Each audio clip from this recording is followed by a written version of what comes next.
Tell me his name again. Thanos. He's a plague, Tony. He invades planets, he takes what he wants, he wipes out half the population.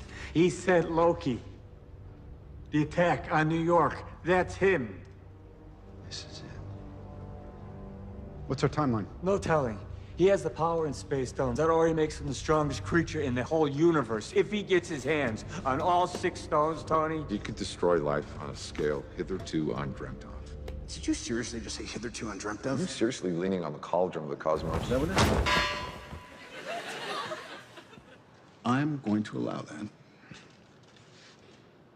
If Thanos needs all 6, why don't we just stick this one down the garbage disposal? No can do. We swore an oath to protect the time stone with our lives. And I swore off dairy, but then Ben & Jerry's named a flavor after me, so... Stark raving hazelnuts. Not bad. A bit chalky. Tell me his name again. Thanos. One of the early decisions we made on Infinity War, we knew we wanted to go big. The storyline of Infinity War is big. The cast roster and character roster of Infinity War is big. The visual effects, the worlds we visit are big. The movie had to seem big. And Joe and Ant said, let's shoot in IMAX. And the question up to that point was, okay, well, which sequences? I said, no, the entire movie should be shot in IMAX. They're fantastic cameras. The chip is incredible. It's at a resolution that is unprecedented. So I think as filmmakers, it's an amazing tool for us, the way that it captures light, the way that it captures color. On the roof! In Civil War, we had a sequence that took place in an airport. And that really became a test scene for us for a couple of reasons. The first was we never had that many characters interacting with each other before in one sequence. It was also a test for those IMAX cameras to say, can we utilize the sheer enormity of this frame? And the answer quickly was yes. It was the success of that sequence with all the cast, with the IMAX cameras, and with Joe and Anthony Russo directing that really gave us the confidence to say, let's even embark on Infinity War. Let's put more characters in it. Let's certainly have Joe and Anthony direct it, and let's use IMAX cameras for the whole thing.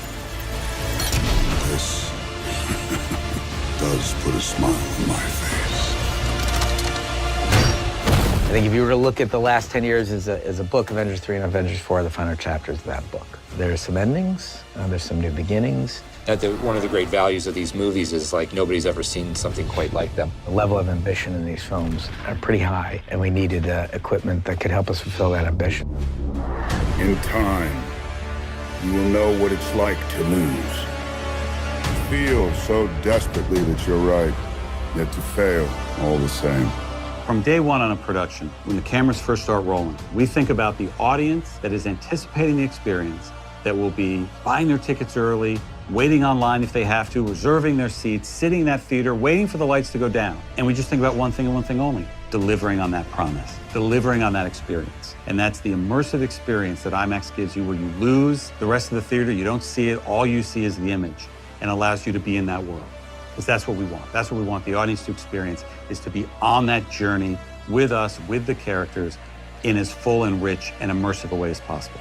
And that's what IMAX does. I hope they remember you.